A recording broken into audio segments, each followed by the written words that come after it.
Aujourd'hui, Parashat Chukat, nous avons béni le mois de Tammuz, j'y reviendrai à la fin du cours quelques secondes. J'aimerais dédier pour le cours à la mémoire de deux personnes. Hier, c'était le 11 mois de mon ami le tzaddik Eliaou Ben Chafsa de la communauté d'Arud Damot à Aubervilliers, qui dès qu'il est arrivé d'Algérie, et je fais juste une petite parenthèse puisque dimanche dernier, il y a eu cette fameuse réunion où on a prié pour tous nos disparus d'Algérie qui sont restés au pays et qu'on ne peut pas visiter puisque le pays est interdit aux juifs et notamment des cimetières juifs. On a fait un kaddish communautaire à Pantin pour tous ceux qui sont restés donc en Algérie et qu'on ne peut pas les visiter leur tombe.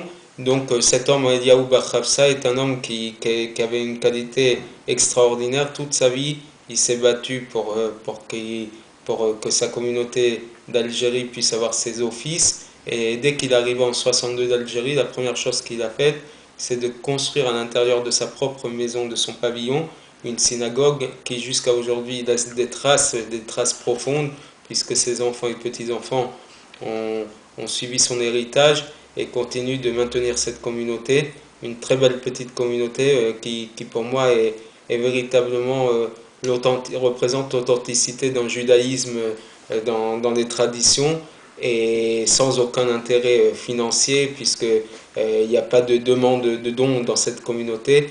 Tout le monde monte de manière régulière et c'est véritablement pour moi tout à fait un exemple de ce que doit être une communauté. La deuxième personne est le père d'un ami qui s'appelle Fraji Ben Rochima Cohen. C'est aujourd'hui l'anniversaire de deuil. Donc à ses enfants, je souhaite beaucoup de courage puisqu'en même temps ils sont dans l'année de disparition de leur mère. On est en cours d'année de disparition de leur mère, Julie Cohen. Donc je souhaite une aliyat neshama à ces deux personnes. Bien évidemment, je ne peux pas m'empêcher de dédier le cours pour la libération très rapide de ces trois jeunes Bachourim, trois jeunes étudiants de Yeshiva, dont ça fait déjà 10 jours que l'ensemble de la communauté juive mondiale prie pour eux. 30 000 personnes se sont retrouvées au Kotel pour prier pour leur libération. Quelques centaines de personnes se sont retrouvées à Tel Aviv sur le Kikar Yitzhak Rabin pour prier pour leur libération. Des prières communautaires dans tout le monde qui se sont faites dans la journée de jeudi dernier. Et donc un petit cours supplémentaire, le mien, pour leur libération très très rapide. Amen. Et qu'ils annoncent la venue de Mashiach. Donc je vais nommer Yaakov Naftali Ben Rachel, Gilad Ben Badgalim, et le troisième c'est Yal Ben Iris Tchoura. Pour les guérisons, je vais garder les mêmes noms qui sont sur ma liste, en commençant par mon père David Ben Rachel, mon oncle Yehuda Ben Rachel, ma tante Bila Brachabad Rachel, qui malheureusement a encore eu des séances de chimiothérapie ces derniers jours par rapport à sa maladie. Pour ces trois personnes, véritablement une grande réfoua. Eliaou Ben Rivka, mon ami qui se trouve à l'hôpital, que j'essaie de visiter dans les prochaines heures, que Kakadosh Baruch Hu lui donne une grande guérison. Et je continuerai avec les autres personnes. Zahava Devora Bat Michel Michal, Ilana Mazal Bat Esther, le bébé Elon Ben Esther, Yaakov Ben Rachel, Rivka Bat Devora, Tzara Bat Sipora, Rivka Bat Esther, la tante de notre ami Louis, Rina Bat Chavach, Asnat Bat Baya, Patricia Bat Myriam, le jeune homme Jonathan Shimshon Ben Bako, la petite fille, le petit bébé Odaya Chaya Bat Biki Rivka Shila, le père de Jennifer Antoine Ben Emile, Chaim Michael Ben Rivka, Machlouf Ben Chaya, Mike Meya Chaim Ben Simcha, Tuna Bat Esther, Esther Bat Rachel, Shalom Ben Abraham, qui fête aujourd'hui ses 85 ans, Chaya Bat Rachel, l'épouse de mon ami de la rue des Écoles, Chamouz Ben Rachel, Eliaou Ben Shlomo et Moshe Ben Abraham. Et je terminerai par Ilan Eliaou Ben Ivet Chana, le frère d'un ami de la Courneuve, Chaim Ben Chamouz, Abraham Ben Luiz et Yosef Ben Abraham. Donc pour tous, une refoua shelema très très rapide et immédiate. Donc cette paracha, c'est la paracha de Chukat. Chukat, Zot Chukat à Torah, comme ça la paracha commence. Voici la loi de la Torah. La loi, le décret de la Torah, c'est cette fameuse loi qui est incompréhensible pour qui que ce soit, c'est la paradouma, la vache rousse. Même Shlomo Amelech, le plus sage de tous les hommes, n'a pas compris cette mitzvah. Le seul qui l'a comprise, c'est Moshe Rabbeinu, puisqu'Akadosh Baruch Hu, Dieu lui a dévoilé les tenants et aboutissants de cette mitzvah, que de quel côté que l'on se place, elle est incompréhensible. Alors que les autres hukim, les autres décrets, comme le Bassar Bechalav, ne pas mélanger le lait et la viande, Shatnez, ne pas mélanger du lin et de la laine, Kilaïm, ne pas mélanger de fruits dans une plantation, ou de ne pas mélanger deux animaux de sortes différentes ensemble, d'accord, un jumelage d'âne avec cheval ou autre. Ce sont des mitzvot qu'on appelle des chukim, des décrets, mais qui à l'échelle humaine et à l'échelle intellectuelle peuvent se comprendre, quelques points, quelques détails de la mitzvah peuvent se comprendre d'une certaine manière. Alors que la vache rousse, c'est la seule mitzvah qui ne peut pas se comprendre du tout. Mais je vais me placer du point de vue de ce qu'elle représente, de son symbolisme, de son symbole au niveau de la Géoula, de la délivrance future qui va se faire avec Mashiach. Et comme en introduction, voici ce que dit Maïmonide Rambam dans les lois de Paradouma de la vache rousse.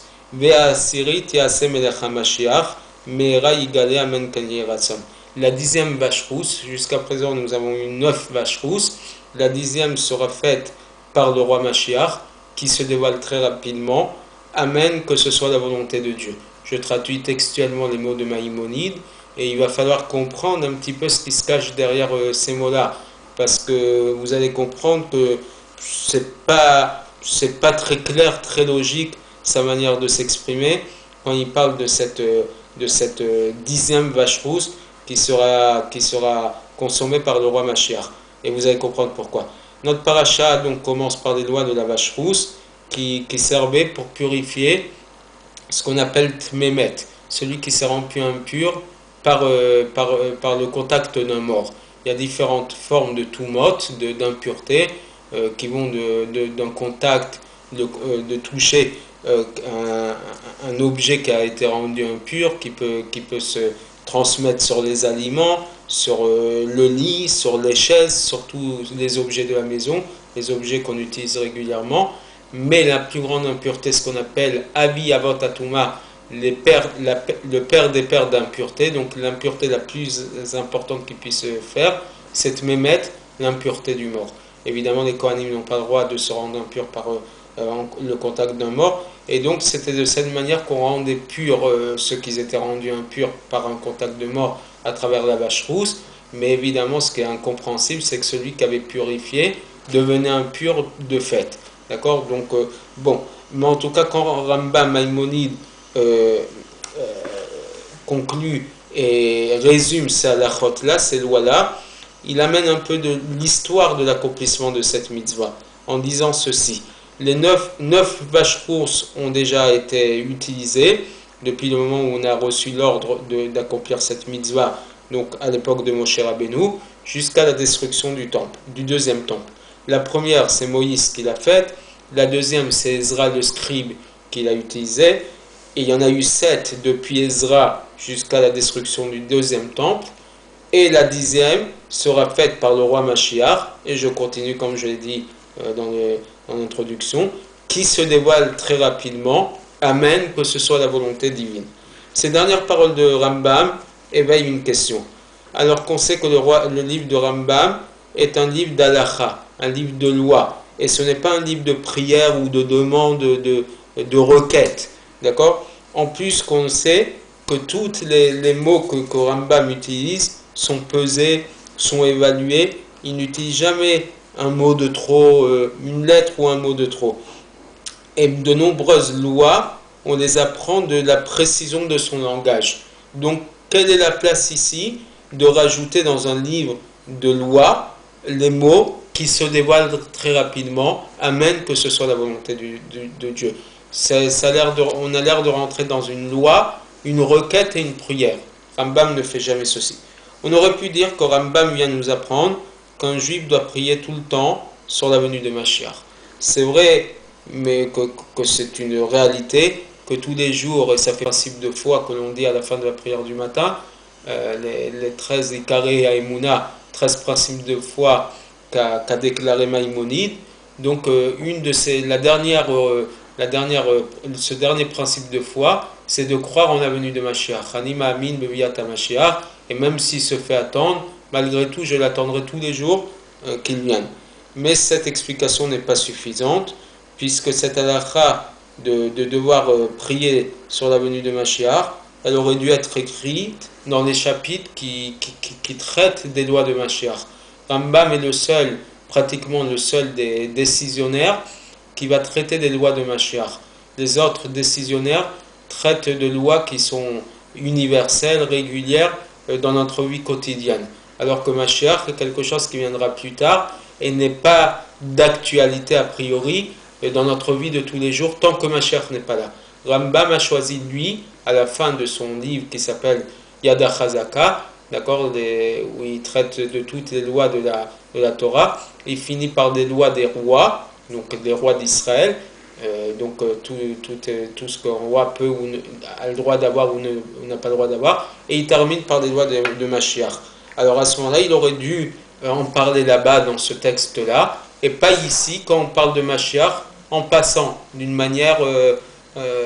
oui, c'est pas ici qu'on parle évidemment des lois de Mashiach. Mais cette l'explication c'est que Rambam vient ici nous apprendre une halakha, la loi, combien la profondeur de notre attente doit être profonde pour la venue de Mashiach.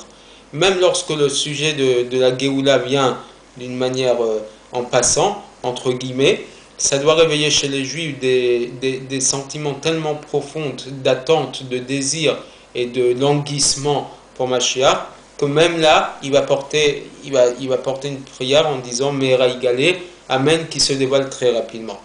Par rapport au principe de foi de Mashiach, Rambam décrète tout celui qui n'y croit pas ou qui n'attend pas la venue de Mashiach, il renie le principal et il renie la Torah et Moshe, notre maître. C'est-à-dire, à la lumière de ça, ça veut dire qu'on ne peut pas simplement, ça ne suffit pas simplement d'attendre que Mashiach et de croire que Mashiach viendra, mais c'est aussi une obligation d'attendre et d'espérer sa venue. Celui qui croit en la venue de Mashiach mais qui ne l'attend pas, sa foi, il manque quelque chose dans sa foi. Elle est frappée d'une certaine négligence et c'est pas ça croire en la venue de Mashiach. Puisque la foi en la venue de Mashiach, c'est une obligation quotidienne, puisque comme j'ai dit, c'est un principe de foi tous les jours de demander la venue de Mashiach, même l'obligation de l'attendre, c'est une obligation quotidienne. À chaque instant, le juif doit vivre avec un sentiment d'espoir et d'attente que voici que Mashiach vient. Et c'est ça aussi que l'on prie 3 fois par jour, Lishoatra kivinu vetsipinu kolayom. En ta délivrance, nous espérons et nous attendons tous les jours, mais pas simplement tous les jours. Kolayom, ça veut dire toute la journée finalement. À n'importe quel moment de notre journée, nous devons attendre la Géoula, qu'elle vienne immédiatement.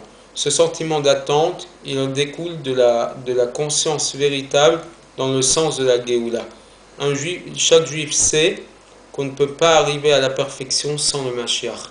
Tant que la Géoula n'est pas là, il manque quelque chose, il y a un manque de tous les instants, un manque quotidien. Et c'est pour ça que à chaque instant de notre journée, on doit être sous le désir fort et décisif de la Géoula. C'est ça la halakha que nous enseigne Rambam, donc en passant par cette loi de la vache rousse. Lorsqu'un juif attend la venue de Mashiach de la manière la plus apte possible, il rappelle, lorsqu'il rappelle n'importe quel sujet qui est en rapport à la Géoula, même si cette mention, ce rappel de la Géoula vient d'une manière en passant et entre guillemets, tout de suite se réveillent chez lui des sentiments profonds d'attente et de soif, jusqu'à que tout de suite il déclare « J'espère qu'il viendra très rapidement. Amen Kanye Ratson ».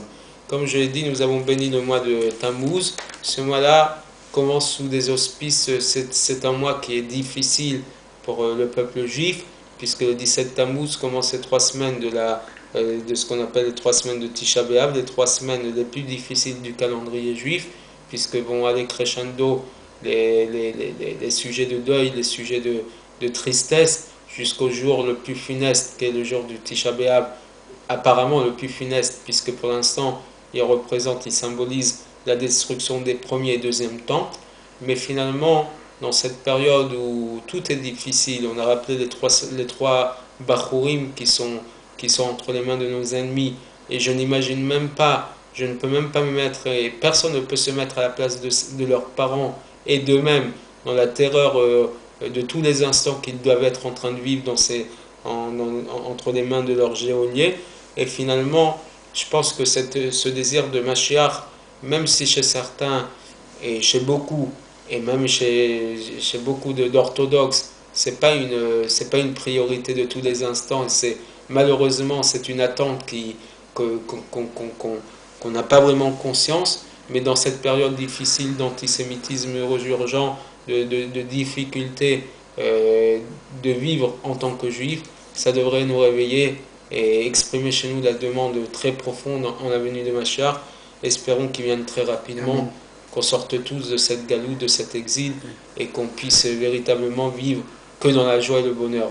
Parce que véritablement, c'est une période difficile. On est tous un peu tristes, on est tous un peu dans la difficulté, et même dans notre vie personnelle, tous les uns et les autres, on a des moments difficiles, on passe par des moments difficiles, donc je pense qu'il y en a marre. Il y en a vraiment marre. Maintenant, il n'y a que Mashiach.